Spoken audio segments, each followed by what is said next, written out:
नमस्कार साथियों, आज मानव भूगोल के इस भाग में हम मानव भूगोल के सिद्धांतों पे चर्चा करेंगे। मानव भूगोल जयनारायण व्यास विश्वविद्यालय के द्वितीय वर्ष में अपने सिलेबस के अनुसार कॉलेज द्वारा वीडियो अपलोड किए जा रहे हैं, जिसका आप अधिक से अधिक लाभ उठाएं। मानव से संबंधित जो विज्ञान है, भूगोल की वो जो शाखा मानव भूगोल कहलाती है, इसमें मानव को केंद्र स्थान दिया गया है और मानव के विचारधाराएं, मानव कैसे क्रिया करता है, उनसे संबंधित ही विद्वानों ने मानव भूगोल में सिद्धांत बनाए हैं। मानव भूगोल में प्राकृतिक एवं सांस्कृतिक तत्वों के अध्ययन पर प्रमुख बल दिया जाता है। ये प्राकृतिक एवं सांस्कृतिक तथ्य गतिशील एवं आपस में एक दूसरे से संबंधित होते हैं। मानव भूगोल के अध्ययन का केंद्र बिंदु खुद मानव है, जो एक सक्रिय भौगोलिक कारक है।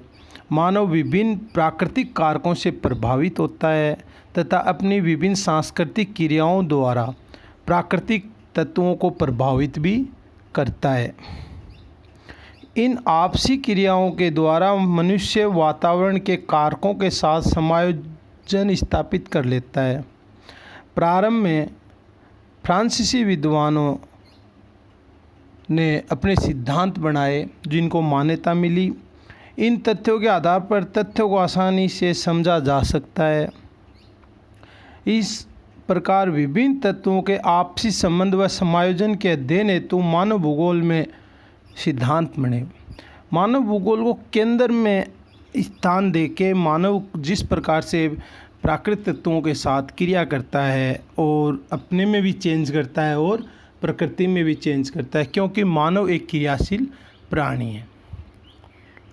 इस प्रकार विभिन्न तत्वों के आपसी संबंध व समायोजन के अध्ययन हेतु मानव भूगोल में 3 सिद्धांत बने। फ्रांसीसी विद्वानों ने सर्वप्रथम इन पे कार्य किया। पहला सिद्धांत है वो क्रियाशीलता का सिद्धांत, प्रिंसिपल ऑफ एक्टिविटी।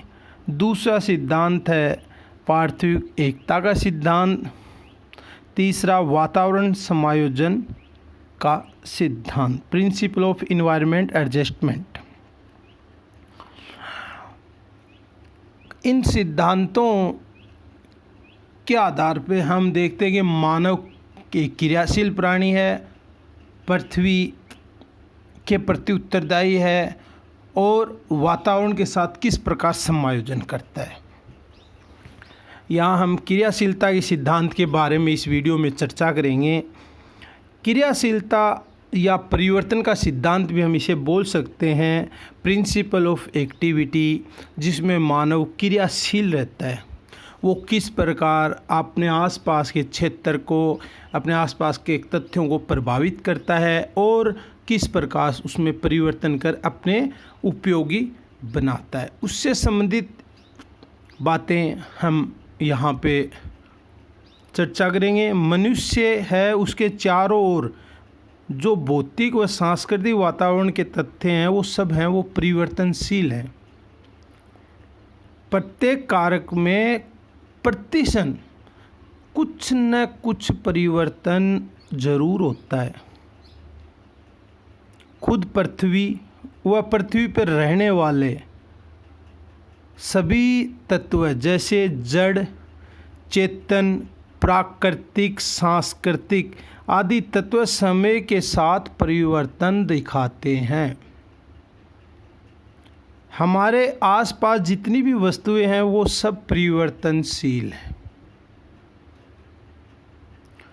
फ्रांस के जो विद्वान थे, संभववादी विचारधारा के विद्वान जीन बून्स ने कहा है कि प्रत्येक वस्तु या तो बढ़ रही है या घट रही है वास्तव में कुछ भी गतिहीन या स्थायी नहीं है, क्योंकि भूगोल के भौतिक तथा मानवीय तथ्य निरंतर परिवर्तनशील दृष्टि से उनका अध्ययन किया जाना चाहिए।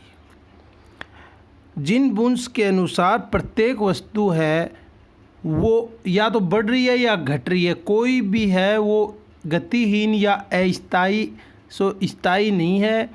भूगोल के भौतिक तथा मानवीय तथ्य निरंतर परिवर्तनशील होते रहते हैं, तो इसी प्रकार उनका अध्ययन हमें करना चाहिए। प्रकृति में प्रत्येक जीव या पदार्थ का एक जीवन काल होता है। प्रत्येक तत्व की उत्पत्ति, विकास व समाप्ति होती है। जो जन्म लेगा वो मरेगा। इस प्रक्रिया को उस तत्व या जीव विशेष का जीवन चक्र कहते हैं। यानी जीवन चक्र होता है, कोई भी स्थायी नहीं है, कोई भी स्थिर नहीं है, उसमें परिवर्तन जरूर होगा। जन्म लेगा वो मरेगा भी।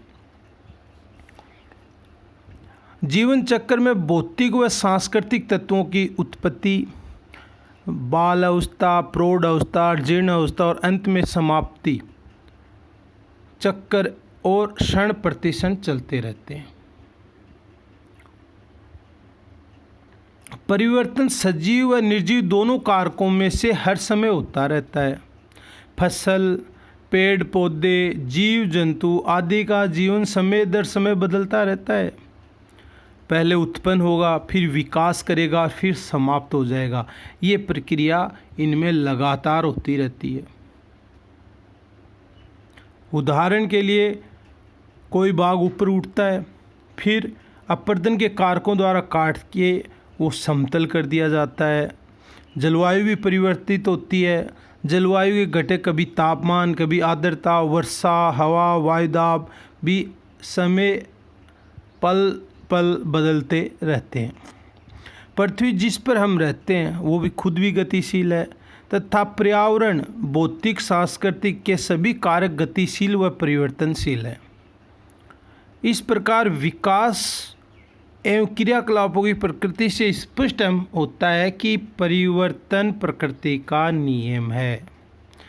Change is the law of nature. परिवर्तन प्रकृति का नियम है। प्रकृति में परिवर्तन के लिए अनेक कारक उत्तरदायी हैं। वो कौन कौन से कारक हैं?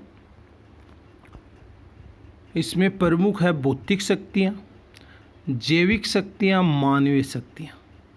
भौतिक शक्तियाँ हैं, उसके अंदर पृथ्वी का गृह संबंध, पृथ्वी की आंतरिक शक्ति, पृथ्वी की गुरुत्वाकर्षण शक्ति, सौर शक्ति। जैविक संबंध है और मानवीय संबंध। भौतिक शक्तियां हैं, उनके अंतर्गत स्थलीय रूप में स्थिर प्रतीत होने वाली पृथ्वी परिवर्तनशील है। इसमें लगातार परिवर्तन होता रहता है, कुछ आंतरिक शक्तियों द्वारा, कुछ बाहरी शक्तियों द्वारा, और हमेशा कुछ नया निर्माण होता रहता है और कुछ पुराना नष्ट होता रहता है। गति इनकी बहुत धीमी होती है पर परिवर्तन जरूर होता है। जैसे पर्वत निर्माणकारी क्रियाएं गतिशील होकर कुछ नया बनाते हैं, बल्कि कुछ गतियां हैं वो इनको समतलीकरण में भी लगी रहती हैं। पर्वत निर्माणकारी क्रियाएं हैं, ये बहुत तेज़ गति से होती हैं। भूकंप, ज्वालामुखी कम समय में भूतल में परिवर्तन ला देती हैं। उसी के साथ पृथ्वी तल पे भारी शक्तियां हैं, जैसे अनाच्छादन के कारक हैं आदि हैं, ये धीरे धीरे कार्य करते हैं। पृथ्वी तल पर परिवर्तन लाने वाली आंतरिक व बाहरी शक्तियां प्रत्यक्ष दृष्टिगोचर नहीं होती हैं, वरन इनके प्रभाव भी दिखाई देते हैं। पृथ्वी के गृह संबंध। पृथ्वी के ग्रहों के साथ क्या संबंध है? सौर परिवार के 9 ग्रहों की तरह ही पृथ्वी भी एक सौर परिवार का ग्रह है। वो भी अपने अक्ष के चारों ओर घूमता है और सूर्य के भी परिक्रमा करता है, जिसके कारण पृथ्वी पर परिवर्तन होता है दिन रात का, ऋतुओं का। और इन्हीं कारण पृथ्वी पर पवन पेटी, ताप पेटी, वायुदाब पेटियों का भी निर्माण होता है। पृथ्वी की आंतरिक शक्ति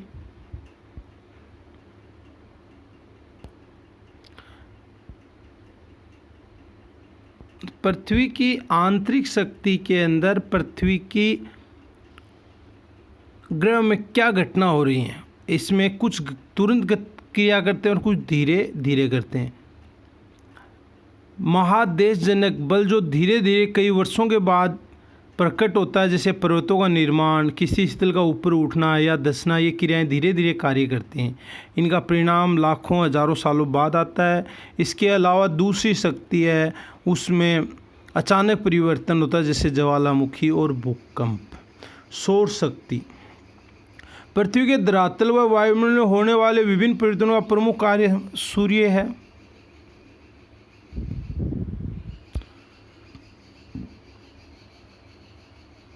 सूर्य के कारण पृथ्वी के धरातल पर विभिन्न तत्वों में क्षण प्रतिक्षण परिवर्तन होता रहता है। तापमान, वर्षा, गर्मी, ओस, पाला, कोहरा, तुषार, हिमपात, वाष्पीकरण, बादलों का बढ़ना, हवा, आंधी, तूफान, दिन रात का बढ़ना, ऋतु परिवर्तन, वायुदाब में परिवर्तन, चक्रवात आदि जैसे क्रियाएं सारी सूर्य ताप से प्रभावित होती हैं।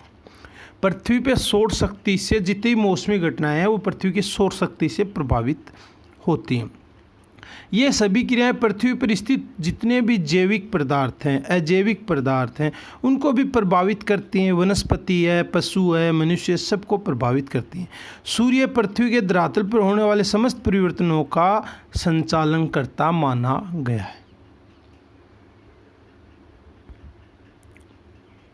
गुरुत्वाकर्षण शक्ति पृथ्वी की सतह या वायुमंडल में स्थित विभिन्न तत्वों को पृथ्वी द्वारा अपनी ओर खींचने की जो शक्ति है उसे हम गुरुत्वाकर्षण बल कहते हैं।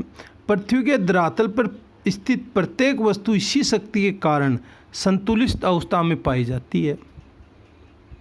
गुरुत्वाकर्षण शक्ति के कारण ही वायुमंडल का निर्माण, जल का ऊपर से नीचे की ओर बहना, पृथ्वी के धरातल के पास वायुदाब का अधिक होना आदि गतियाँ होती हैं। पृथ्वी के धरातल पर या वायुमंडल व जलमंडल में रहने वाले प्रत्येक जीव गुरुत्वाकर्षण शक्ति द्वारा नियंत्रित होता है। ऑक्सीजन गैस जो मनुष्य के जीवन का आधार है वो तो गुरुत्वाकर्षण शक्ति के कारण ही पृथ्वी के सतह पर पाया जाता है। तो भौतिक शक्तियाँ हैं, उसमें पृथ्वी के ग्रह से संबंध है। पृथ्वी की आंतरिक शक्ति, सौर शक्ति, गुरुत्वाकर्षण शक्ति है। दूसरी शक्ति है वो जैविक शक्तियों में जीव जंतु, पेड़ पौधे किस प्रकार से धरातल को प्रभावित करते हैं, किस प्रकार पृथ्वी को प्रभावित करते हैं, वो इसके अंतर्गत आते हैं। पेड़ पौधे अपक्षय व प्रजनन क्रिया को शिथिल करके मिट्टी का संरक्षण करते हैं। इनकी जड़ों द्वारा मिट्टियों में दरार पड़ती है, जिससे मिट्टी असंगठित होकर अपसलित होती है।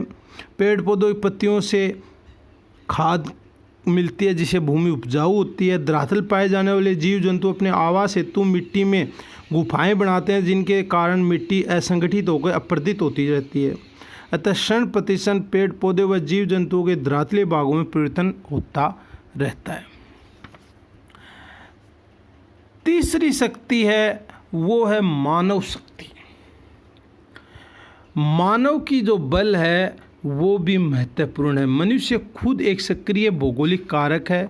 वो अपने आप में और अपनी गतिविधियों में परिवर्तन करता रहता है, जो हमेशा अपनी विभिन्न क्रियाओं द्वारा प्राकृतिक वातावरण को परिवर्तित करता है, सांस्कृतिक वातावरण का निर्माण करता है। मनुष्य अपनी बुद्धि, कौशल व अपनी विचारशील क्रिया के द्वारा प्राकृतिक वातावरण में अपने अनुकूल परिवर्तन करने की कोशिश करता है। मनुष्य अपने क्रियाशीलता के आधार वनों को काटकर फसल उपजाना, उबड़ खाबड़ धरातल को समतल बनाना, सड़कों का निर्माण, नदियों के जल के उपयोग के लिए बांध नहर बनाना, बड़े बड़े नगर महानगरों का निर्माण करना, पुल बनाना, सुरंग खोदना, खनन क्रिया करना आदि परिवर्तन करता है। मनुष्य एक सक्रिय प्राणी है जो समय समय पर प्राकृतिक और सांस्कृतिक वातावरण में परिवर्तन करता है, स्वयं भी परिवर्तित होता है और सांस्कृतिक वातावरण को भी परिवर्तित करता है। मनुष्य द्वारा निर्मित शहर हैं वो शैशवावस्था से प्रौढ़ावस्था होते हुए जीर्णावस्था और अंत में समाप्त हो जाते हैं। इस प्रकार हम कह सकते हैं कि परिवर्तन की सार्वभौमिकता पृथ्वी के धरातल पर विभिन्न रूपों में परिवर्तन होता है, जिनका संयुक्त और सम्मिलित प्रभाव प्रत्येक जैविक अजैविक कारकों पर पड़ता है। इनका एक जीवन चक्र होता है जिसके उद्भव होता है, विकास होता है और अंत होता है। इस प्रकार हम कह सकते हैं कि परिवर्तन या गतिशीलता एक सार्वभौमिक सिद्धांत है। प्रत्येक वस्तु या पदार्थ परिवर्तनशील है, कोई भी वस्तु स्थिर नहीं है।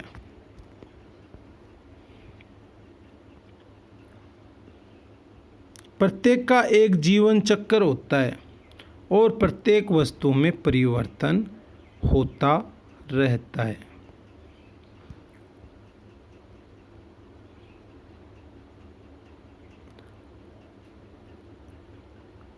मानव भूगोल के सिद्धांत का प्रथम सिद्धांत क्रियाशीलता का सिद्धांत या परिवर्तनशीलता का सिद्धांत है। उसके अनुसार हम एक ही बात समझते हैं कि पृथ्वी पर जो भी वस्तु है उसमें परिवर्तन अवश्य होता है। कोई भी वस्तु है वो स्थायी नहीं है, सब में परिवर्तन होता है और परिवर्तन है वो प्रकृति का एक नियम है।